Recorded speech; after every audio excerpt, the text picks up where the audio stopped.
This is the Liz Harrison Show.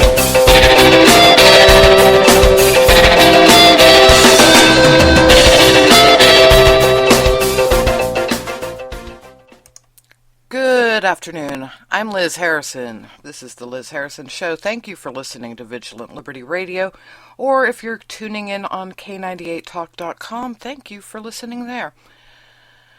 It is Wednesday, January 21st, day after the public temper tantrum, or otherwise known as the State of the Union Address. Now, before I get into the meat and bones, yesterday's show post, which was found either on vigilantlibерtyradio.us or the LizHarrisonRadioshow.com, I posted a video. Now, normally I would go and pull audio on it, but there's no point because, well, there's no talking. It's just a song. It was an advertisement created by MSNBC. Now, MRC TV pulled it, posted it. I pulled their embed code, of course. And there was a short article picking on it. You're doing it wrong. Well, yeah, I guess it's an obligatory thing to go and pick on advertising by the opposition. But if you weren't taking notes, yeah, you really were doing it wrong. Okay? The reason why I'm saying this is because, as they put it, this was a fluff thing, and they were making this out to be more like the Super Bowl, and of course the MSNBC was referring to the State of the Union as the Super Bowl for the president. They went and made their little jabs, went and said, oh, it sounds more like an NHL hockey thing. Yeah. That ad was geared toward young people. Then, who did the president go to talk to after he gave his speech? He didn't talk to the press. He didn't go talk to any politicians. No, he went to go talk to 3 young YouTubers. And he said that, he already won 2 elections. He's not running anymore, so what's he doing? He's cementing the base, folks, of the next generation. When the baby boomers aren't around anymore. Yeah, these are the people who are going to be voting Democrat because he's reaching out to them. How many times? How many times has it been said, we need to reach the younger crowd? We need to embrace the culture. Go ahead, claim that I'm channeling Breitbart or something, but he was right. We're wrong, and we're not doing it. Well, I shouldn't say we because, I'm supposedly a rhino. Proudly so. Republican in name only. The Republican Party establishment hasn't spoken for me in years. I generally haven't agreed with them. What I fail to understand is, in all of this shifting to the middle crap, and failure to stand on principle, they have never picked up the means to message from the middle, or from the right, or from any direction.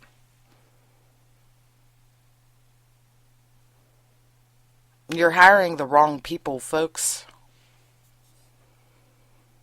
You really are.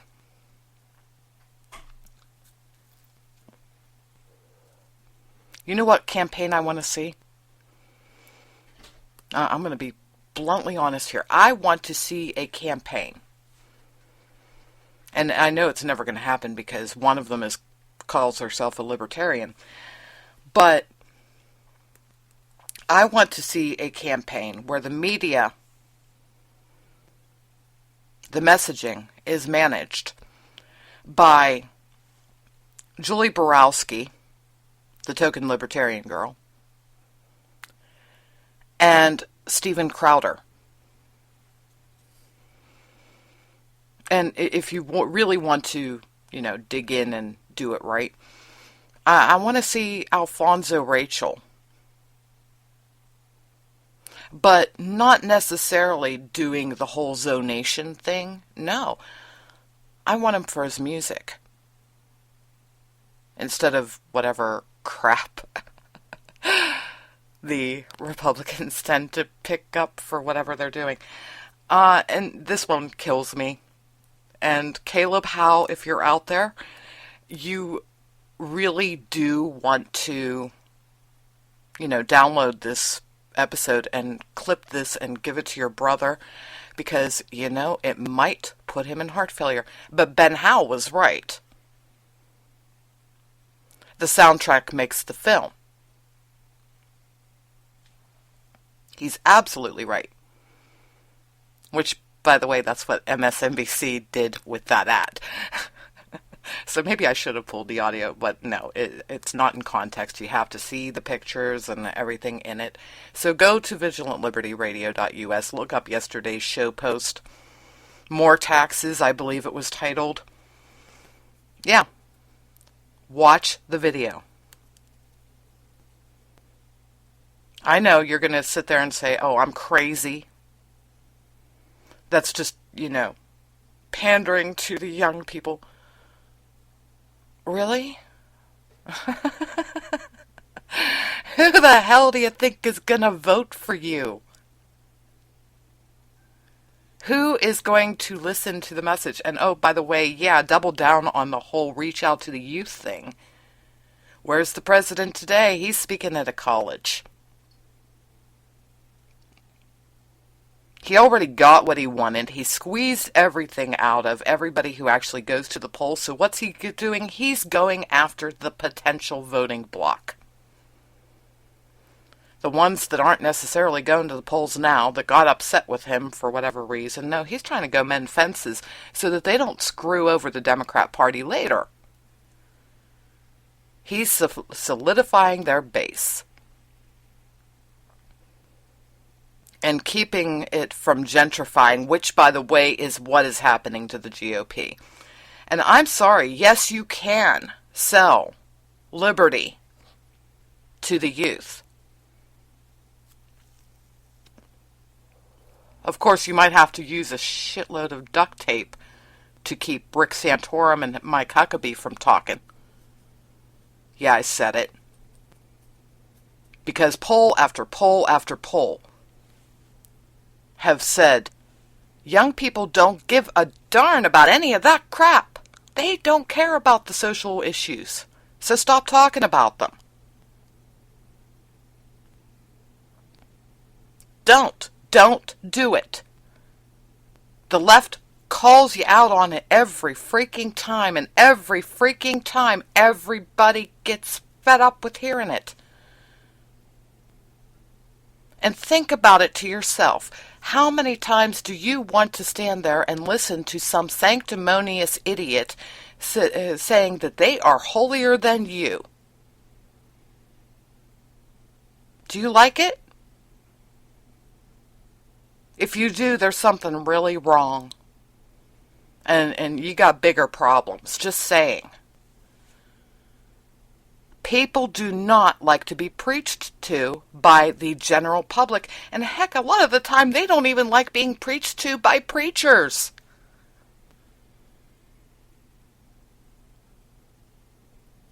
Sometimes they just don't want to hear what that preacher has to say from that pulpit, so they might just walk out. Or quit going to church for a while so they don't have to hear it. They have enough issues dealing with their own lives. They don't need other people preaching to them about it. And they certainly don't want anybody sitting there saying that they're going to take that preaching and turn it into the letter of the law. Fight the fights that are worth fighting. Protect your ability to worship how you choose.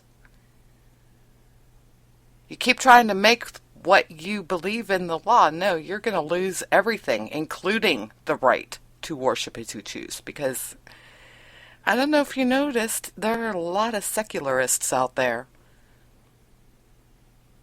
You know, that Freedom from Religion Foundation. Pay attention. Anyway, as for the State of the Union, nuts and bolts, or just plain nuts, all the things are free. See, money doesn't matter anymore. The president is going to just keep on printing it. Oh, wait, no, he's going to tax the heck out of the highest earners. Oh, we already knew that. And what is everybody going to get for free? Oh, tax breaks and child care and college and just all the things. Of course, I'm wondering, in this free world, I wonder how much the child care workers are going to earn. Since it's free. I mean, obviously that's going to be a voluntary position from now on. Oh, wait, no, we'll go back to the taxpayers. It's mind-boggling. And of course, this morning, Valerie Jarrett was on Fox and Friends. And if they post a video, you didn't see it. If they post a video, you really do have to see her replies. I know there are quite a few people out there who have joked and said that Obama really isn't our president. It's really Valerie Jarrett pulling the strings in the background.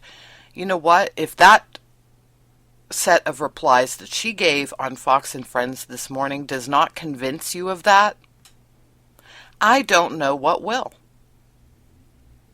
That woman delivered the talking points as though they were literally tattooed into her brain. Now, I don't know about you, but when people say things that way, they weren't coached. Yeah, what you're hearing from the president is definitely coming from her. Because it was just boom, boom, boom. And I'll give Elizabeth Hasselbeck credit. Probably a little bit more than her male compadres.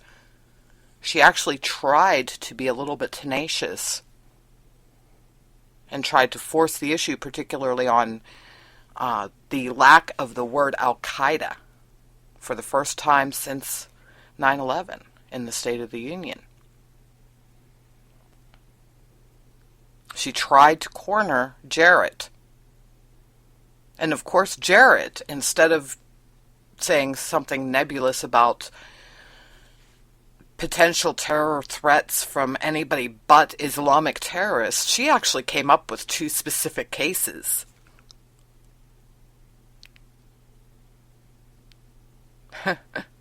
So she's doing better than the State Department. I guess she's going to go back and try to work on their messaging. Or maybe she hadn't been doing their messaging. Who knows? But yeah, they're probably going to get some coaching from her. And yeah, the sanctimonious nonsense that I just said most people don't like, she drips with it. So that's probably why they don't trot her out very often. Or at least they hadn't before. Now they're going to start doing it, I think. Because I don't think they care anymore. She might be a regular on Fox News. I would not be surprised. Look forward to it, folks.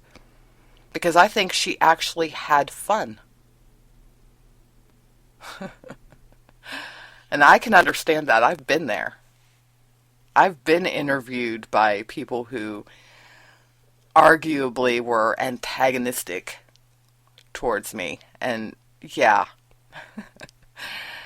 That can definitely be an adrenaline high. Not as big as, the firefighters and whatnot, no. But, yeah, definitely. Definitely a jolt. So, who knows? They might let her out more often. Anyway, beyond all of that, the lack of the word Al-Qaeda, the lack of Islamic terror, yet again,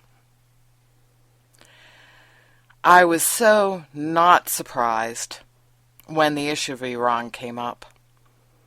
He will not sign any law giving sanctions to Iran. This is an historic situation, after all. Isn't it the first time we've had a British Prime Minister actually calling on American lawmakers on any issue? The question I have is why? Because at least Cameron, and I think that Obama himself too, I think they've both admitted the talks are breaking down with Iran. They're not getting anywhere. They're interminable. It is a game of cat and mouse, and I'll tell you right now,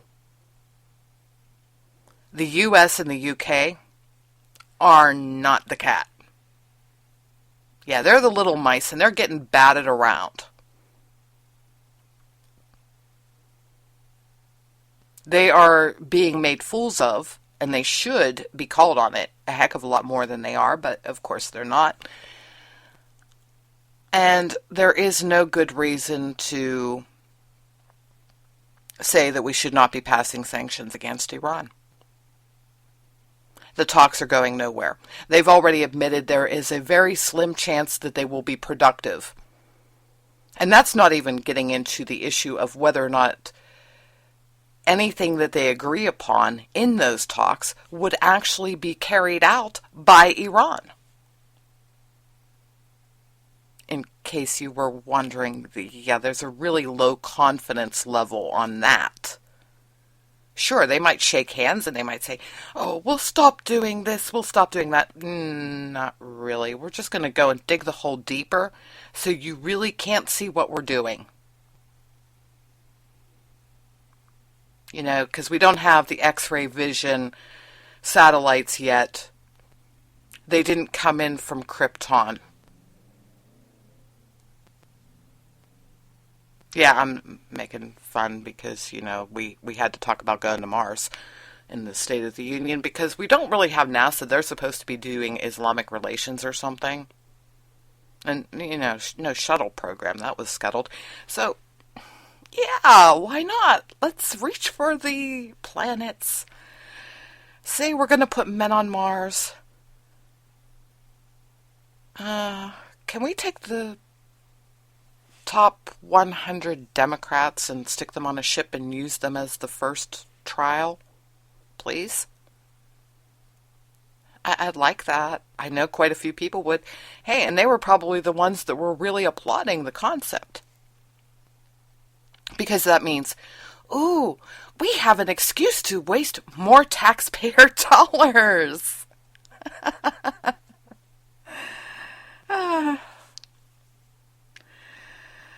Oh my. I love the liberal pipe dreams. They're so much fun. But,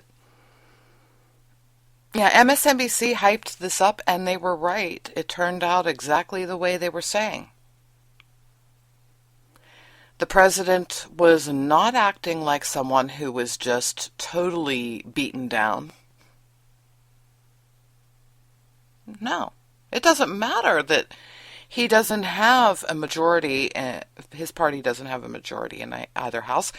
No, because there's bipartisan support for a lot of the things that he said. And of course, Valerie Jarrett, again, go back and watch that damn video. She's naming names of who the Republicans are that back these ideas. Yeah, you need to take notes. And not only for the fact-checking issue, but also to bludgeon them or something. Not literally, you know. It's called the typical Tea Party action. Let's freeze the phone lines, folks. We've done it. Remember? Make it so they can't do a damn thing until they listen to you. And then tell them, don't do that. Don't talk about that. Because yesterday's polls coming out of Rasmussen, what were Americans thinking?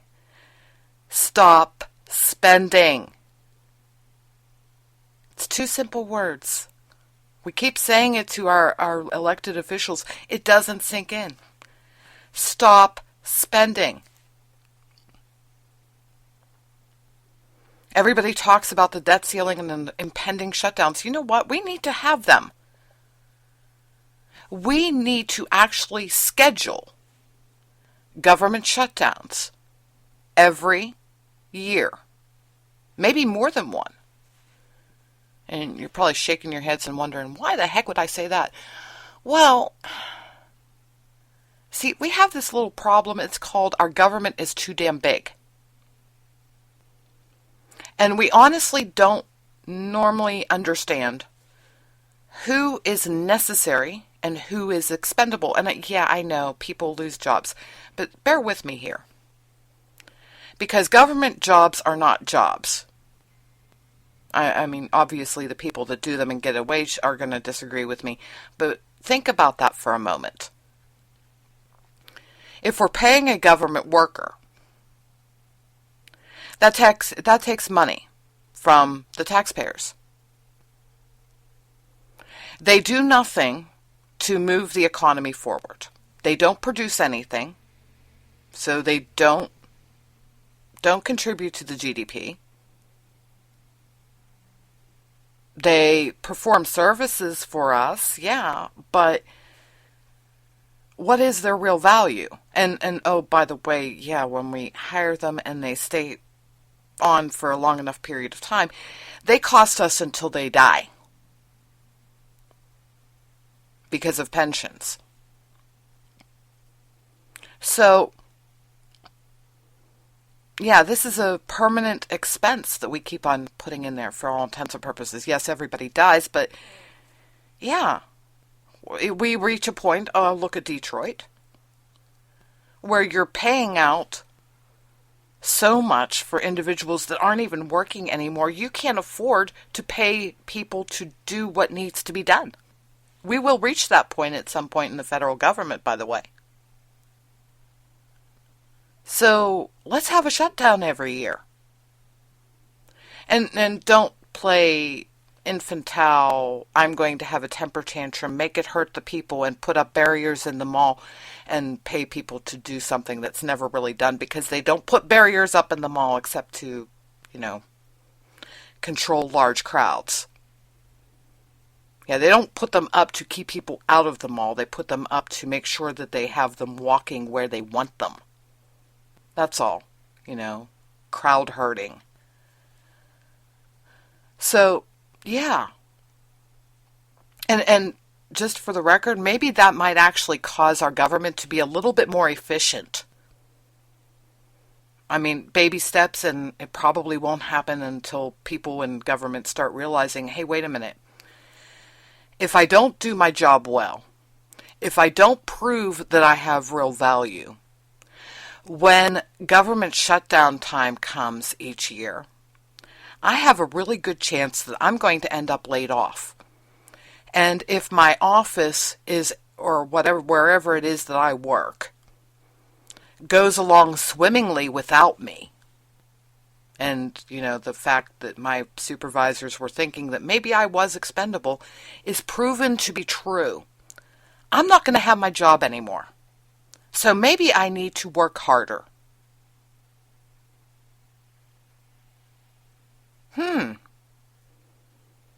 This sounds like a win-win situation, doesn't it? I mean, not necessarily for the government workers that don't want to actually work, but hey, yeah, let's do a government shutdown every year. Straight across the board, every department in the government. You don't shut down any services or anything to the people. You just tell every supervisor in the government, you have to cut X amount of money from your budget for Y amount of time. Maybe a couple weeks, maybe 3 weeks. Just to get an idea how things would work without those people. You can't have it just a couple days, because that doesn't give you an indicator on that. Yeah, it just needs to be for a little while, maybe even a month. And it will do two things. Number one, it will stop the spending clock from going as fast, at least for a little while. And it may slow it down permanently if you end up with, a lot of government agencies sitting there saying, well, we didn't bring X number of employees back. Oh, and yeah, by the way, that should be an incentive too. Telling them, well, you get bonus points, some sort of perk, don't know what, because you don't necessarily want to go and pour the money right back out again in bonuses to the people who are left. But come up with something, some sort of incentive,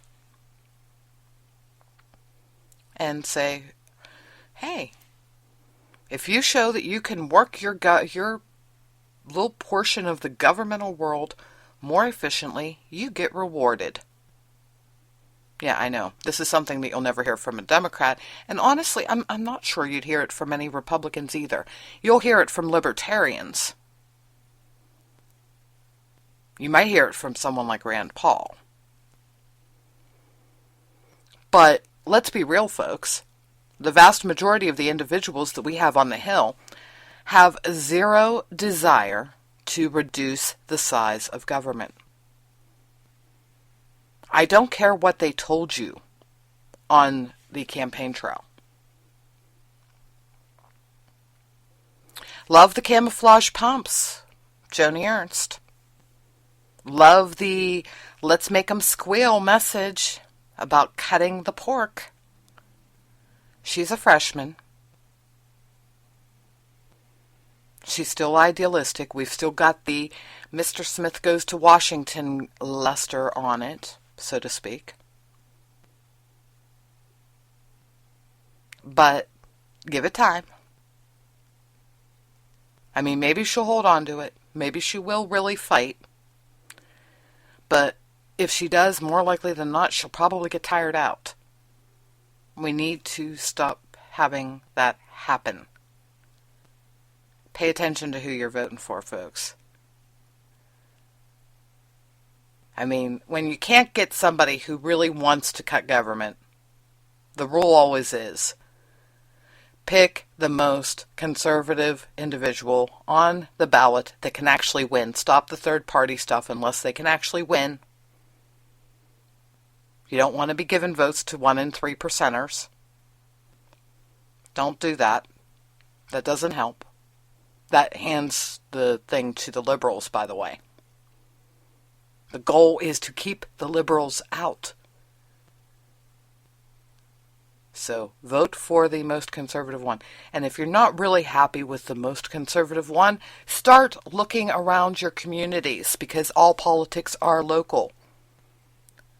Find someone better. Beg, plead, offer to go help fundraise for them, whatever it takes. But that's how it's done. Forget about the national folks. Look at your local leaders.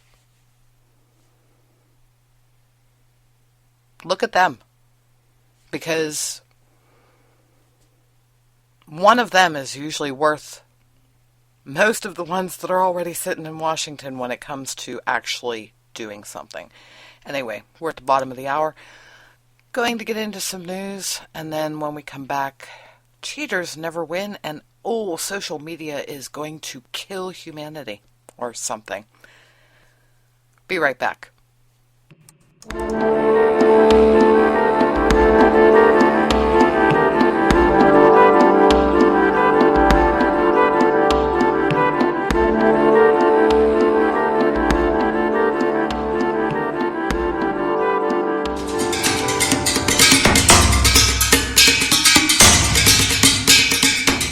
This is Vigilant Liberty Radio News from Independent Journal Review for January 21st. In a State of the Union speech Tuesday evening, President Obama laid out plans for a $300 billion tax increase, including raising the capital gains tax to 28%, increasing the inheritance tax to 60%, a, quote, bank tax that will be passed on to consumers, taxing 529 college plans, capping IRA retirement savings, mandating employers with more than 10 employees offer retirement plans. The president's plan is unlikely to pass the House and Senate. Former governor and potential 2016 presidential candidate Mitt Romney posted a message to Facebook in which he said of Obama, "He is more intent on winning elections than on winning progress.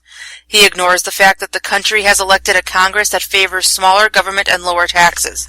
Rather than bridging the gap between the parties, he makes bridge-to-nowhere proposals." Freshman Senator Joni Ernst of Iowa delivered the GOP rebuttal to the President's State of the Union address. News reports have surfaced that at least 50 law enforcement agencies, including the FBI and U.S. Marshals Service, in the United States have been using a handheld radar device that can scan inside buildings, including private homes. This device can do something others can't: create 3D images of interiors, map interiors, and function while mounted on a drone. It can detect motion on the other side of walls as well. Judges hearing an appeals case expressed grave concerns about its use, noting it poses a threat to the Fourth Amendment, and the ACLU's Christopher Sogan said, "Technologies that allow the police to look inside of a home are among the intrusive tools that police have." Kurdish fighters have captured Mishenter Hill, an observation point that overlooks the town of Kobani on the Turkey-Syria border. The Syrian Observatory for Human Rights estimate Kurdish forces have reclaimed a majority of the city from ISIS, especially during the last 7 weeks. Kurds now have a view of a main ISIS resupply route, and this will allow Kurds to put the pressure on the jihadist militants in accompaniment with U.S.-led airstrikes. Just this past weekend, 11 airstrikes took place near Kobani, forcing ISIS fighters to retreat. And the U.S. government spent $76 billion on the Supplemental Nutrition Assistance Program, or SNAP, to cover the cost of food for about 46.5 million people, or approximately 1/6 of the country. This number hasn't changed much since last year, and the number has nearly doubled since 2007. The top 5 locations with the most people currently enrolled in SNAP are Oregon, West Virginia, New Mexico, Mississippi, and coming in at number 1 is the District of Columbia. The total number of people receiving food stamps is projected to fall over the next 2 years, and under pending federal cuts, an estimated 1 million people will begin losing food stamp benefits this fall. This has been Amy Curtis with your Vigilant Liberty Radio News from Independent Journal Review for January 21st.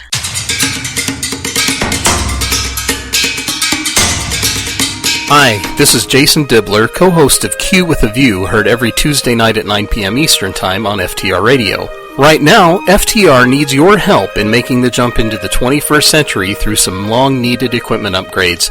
This is where you, the great and loyal listeners of Great Conservative Talk Radio, can really lend a hand. Visit GoFundMe.com/helpupgradeFTR right now. Your assistance, no matter how small, will help to ensure that FTR can continue to offer some of the best conservative radio on the interwebs. Your donation of $50 gets you up to 60 seconds of airtime on FTR Radio 4 times. For $100, your ad will run 10 times, or if you don't want to run an ad, you can have 30 minutes of FTR airtime to talk about anything you want. There are other thank yous for other levels of giving as well, but those are some pretty great offers. We hope you'll consider making a small donation to help keep quality conservative talk radio alive and thriving on the internet. Visit GoFundMe.com/helpupgradeFTR today. Thank you. Hi, this is Steve Hamilton, station director at AltCon Radio, and that sultry voice you're listening to is Liz Harrison on The Liz Harrison Show.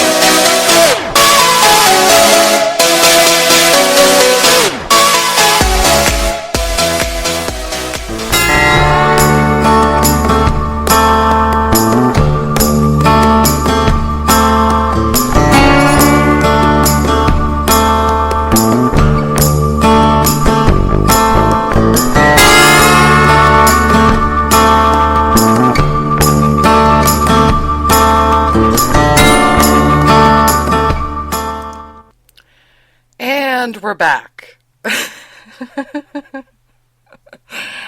And Although I want to talk about the social media a little bit later. I've got to say, this is not necessarily an indicator that social media is the death of humanity. However, an unnamed individual that I have in my Facebook feed said, the simple post, the last name Zul exists. And of course, I had to reply to that. You know, because it was just too perfect. Wonder if one is named No Dane, only Zul. You have to look at the spelling to understand why that's relatively amusing. Ghostbusters fans would know. So there is no Dana, only Zul.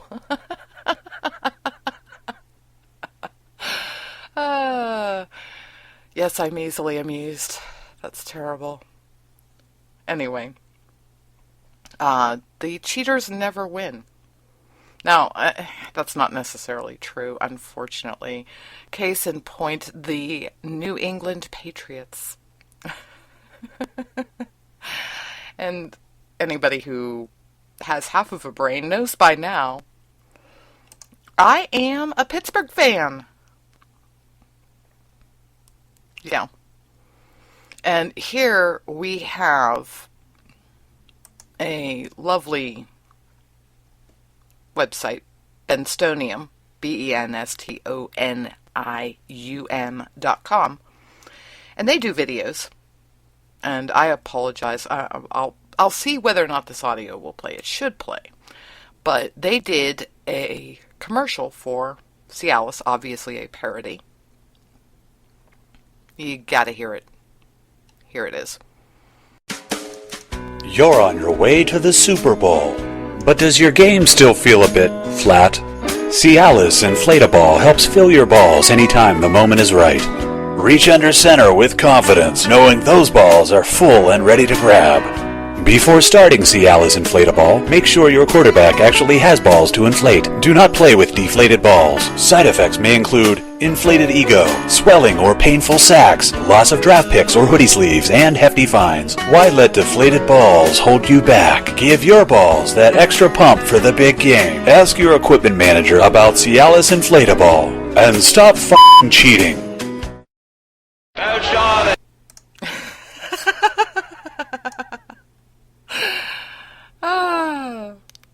Yeah, you have to see it.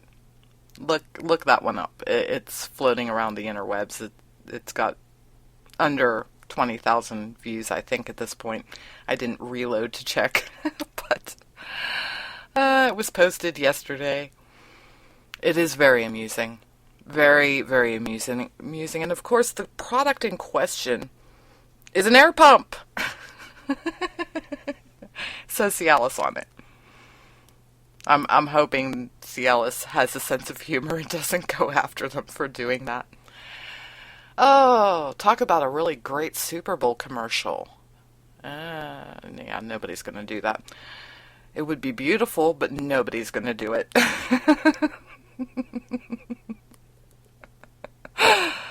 Oh, seriously, folks. I mean, when the whole Deflategate came out, I was rolling my eyes. Yeah, the guys who were talking about it were basically right. Maybe the score wouldn't have been as high, but they still would have won. So, yeah, it's just low and horrible. But the other thing that has come up is apparently this isn't uncommon and has happened in Super Bowls before.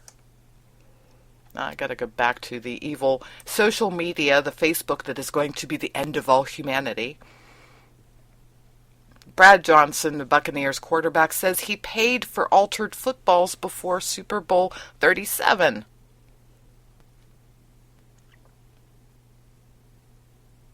So, deflated balls, altered balls. Men, you've got these issues. Wow. I mean, really. I always, joke about this in a non-sports sense. Because you watch the commercials that advertise drugs like Cialis, not the Cialis air pump. Yeah, you hear those awful side effects. And I always laugh, and it's probably bad or whatever, but how many people have heard the thing that the mother tells the son, you're going to go blind if you don't stop doing that? So when I hear the potential side effects for the ED drugs could include vision problems.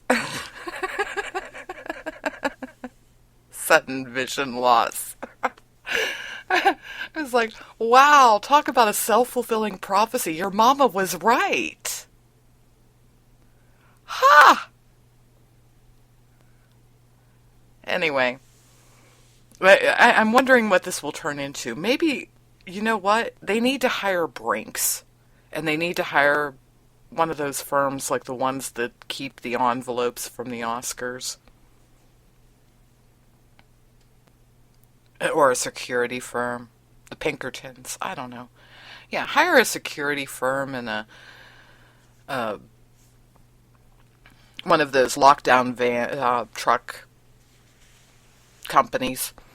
And then have this whole big to-do before the Super Bowl.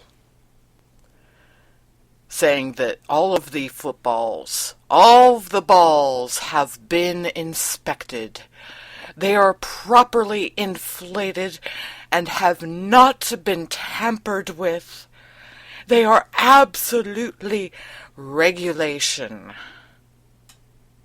And if you got somebody who had a really borderline British accent saying it like a really classy butler would, yeah, that would be absolutely fabulous. Just saying.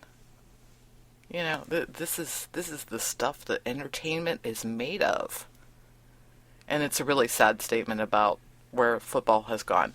Thomas LeDuc over at FTR said that he has written off the NFL. Thank you, Goodell. I have to agree with him. I mean, his issues have to do with, the rules that have taken the bite out of the game. I agree with him somewhat. Some of them I'm like, yeah, it's good to avoid lawsuits over concussions, just ask WWE. But, yeah, I'm agreeing. But now it's because, well, thank you, New England Patriots. Somebody went and said on my Facebook, a friend of mine did, and somebody else among my followers jumped all over him for it. I'm sorry to the guy who jumped all over my friend for saying that maybe the Patriots should not have that team name because they are shaming patriots everywhere. Real American patriots. I'm going to agree with my friend. There it is, folks. Right there. Forget about complaining about the Redskins. The New England Patriots are shaming patriots everywhere. They are shaming me. They are shaming our armed forces.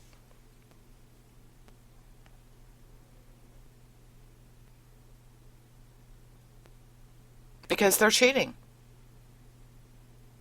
And they don't stop. This is not the first time that we've had this. Our own Steelers had suffered through this before. If you don't think your team is good enough, you don't go and try to get your hands on the playbooks. Try to learn the opponent's signals. Why do you see all of these people on the sidelines going and holding the paper up in front of their mouth when they're talking over the headsets? Thank you, New England Patriots. I mean, yeah, other people did it too. But no, that's the big one. Belichick Go away. You're an insidious, horrible individual. It isn't win at any cost. It isn't damn the rules, do whatever we can. It doesn't matter what we do. All that matters is that we win. No. The only reason why, at least I hope it's the only reason why, the NFL is not hanging your ass from the flagpole is because they can't do anything else.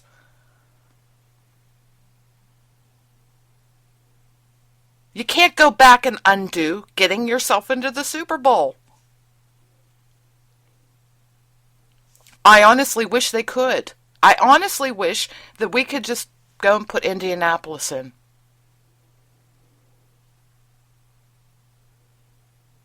I wish that they could just sit there and say the New England Patriots are disqualified. The team that lost to them goes to the Super Bowl. It's not going to happen. But I wish it could. And I'm going to guess here, I probably am not the only one. I mean, if you really are honest with yourselves, maybe you won't go out and say it publicly like I have. But this has to have crossed more than a few people's minds. Because, you know, this is my complaint whenever I'd see the professional athletes end up making ESPN look like court TV. You keep forgetting. I mean, I know they're not as popular as they once were, but baseball cards, football cards, all of these things, what are they for? Well, they're certainly not for adults. They're marketed to children. There's a reason why I keep on saying you need to hold professional athletes to a higher standard.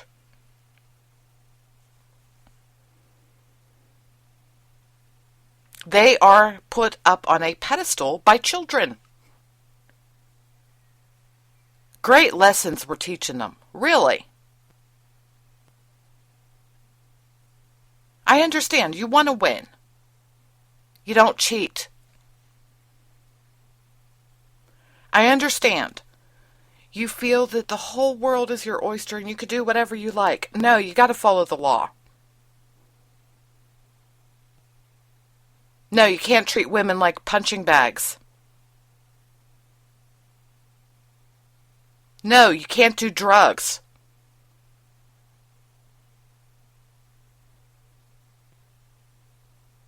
You want to know about that? Go ask Jerome Bettis. That was a man who actually legitimately needed steroids. And not the kind that you stick in the arms and legs and everything. No, he didn't need the injections. He needed oral steroids and sometimes inhalation ones. Why? Because he had asthma. He didn't take it. He'd do it on the off season. But when he was on the field, he did not take the medications that were necessary. Why didn't he go to Mile High Stadium? Because it could have killed him.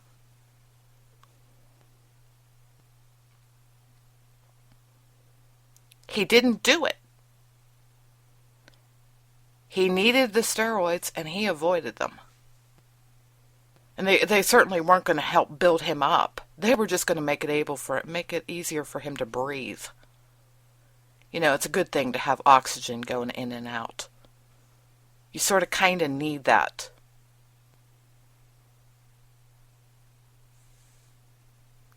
Seriously. Duke's right. The sport's ruined.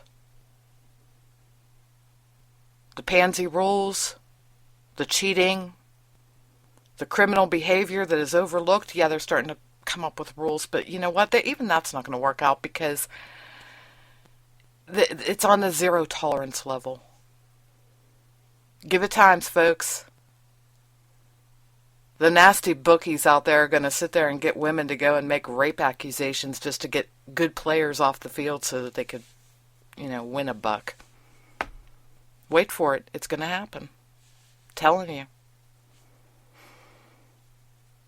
Because, cheating's all right to do. It's all right to cheat.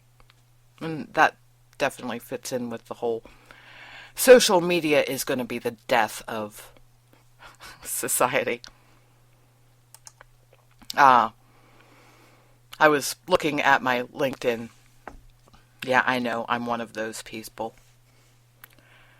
Somebody posted an article that apparently came from the Mirror, UK, so it's about what's going on over there, but so we don't have to worry about the statistics. We can make the fair guess. It's happening here too.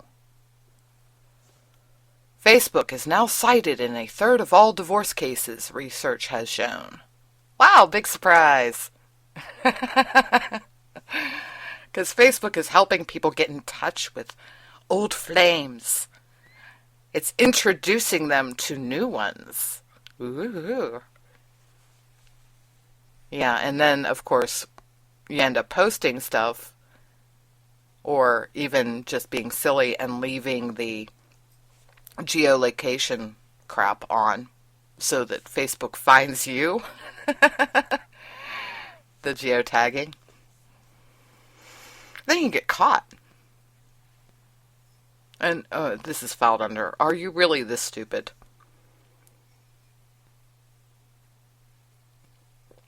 Really? You're off having an affair, and you decide it's a good thing to go check your Facebook and post. And even better, take pictures and put them on the Facebook.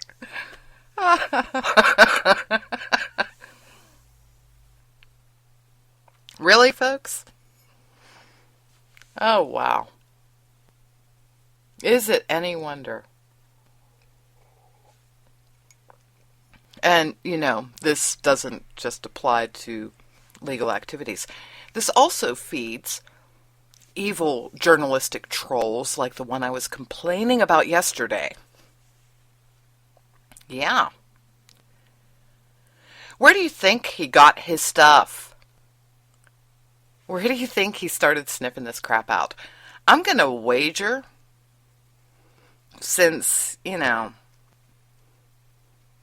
almost his entire article consists of, well, no, yeah, all of it. It consists of Twitter DMs and Facebook status, etc. Come on now. Are you really that stupid, folks? Go back to your kid's school. Learn about not sharing. Go and tell people what your favorite TV shows are, but don't tell them where you're going.